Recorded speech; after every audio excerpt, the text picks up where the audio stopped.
इंदौर के राजेंद्र नगर में सोमवार रात हुए अग्निकांड में दो मासूम बहनें जिंदा जल गई।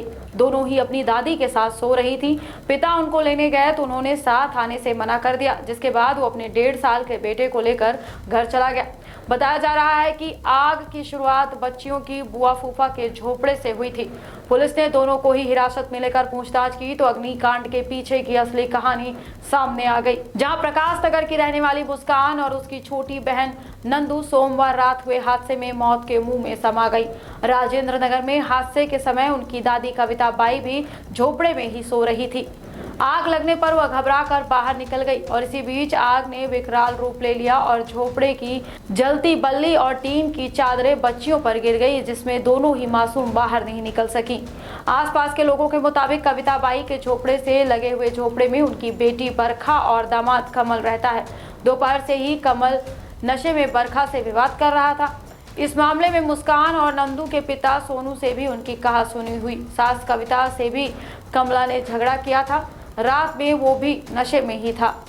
वहीं बस्ती में रहने वाले लोगों ने बताया कि आग पहले बरखा के झोपड़े में लगी। आग खुद बरखा ने लगाई। उस समय पति पत्नी और 2 बच्चे बाहर आ गए थे और इस दौरान वहां मौजूद लोगों को लगा कि दूसरे झोपड़े से भी सभी लोग बाहर आ गए, लेकिन बाद में कविता के चीखने पर बच्चियों के अंदर होने की जानकारी लगी।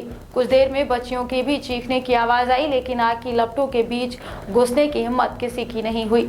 पुलिस कमिश्नर हरिनारायण चारी मिश्र रात में मौके पर पहुंचे, जहां टीआई मनीष डाबर ने जब लोगों से पूछताछ की तो कमल के विवाद की जानकारी सामने आई, जिसे रात में पुलिस पकड़कर उसे थाने ले गई। पूछताछ में बरखा ने बताया कि पास में ही रहने वाले विनय नाम के युवक से उसकी दोस्ती हो गई थी, जिसे लेकर कमल उससे विवाद करता था।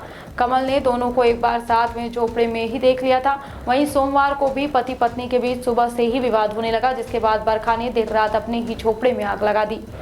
बरखा का पहला पति पेटलाबाद में रहता है, जिसे वह छोड़ चुकी है। उसके पहले पति से 2 बच्चे हैं। वहीं 1.5 साल पहले बरखा ने कमल से शादी कर ली थी। पहले बच्चों को लेकर कविता बाई के पास रह रही थी। वह पहले से बच्चों को लेकर कविता बाई के पास रह रही थी, इसीलिए कमल को भी उन्होंने साथ में रख लिया। बच्चियों का पिता सोनू मेंढा अलीराजपुर जिले का रहने वाला है। वह मंडी में मजदूरी का काम करता है, जहां उसकी पत्नी ममता भी दिहाड़ी मजदूर है। उनका 1.5 साल का बेटा युवराज और दोनों बेटियां अक्सर अपनी दादी कविता बाई के पास ही रहती थी।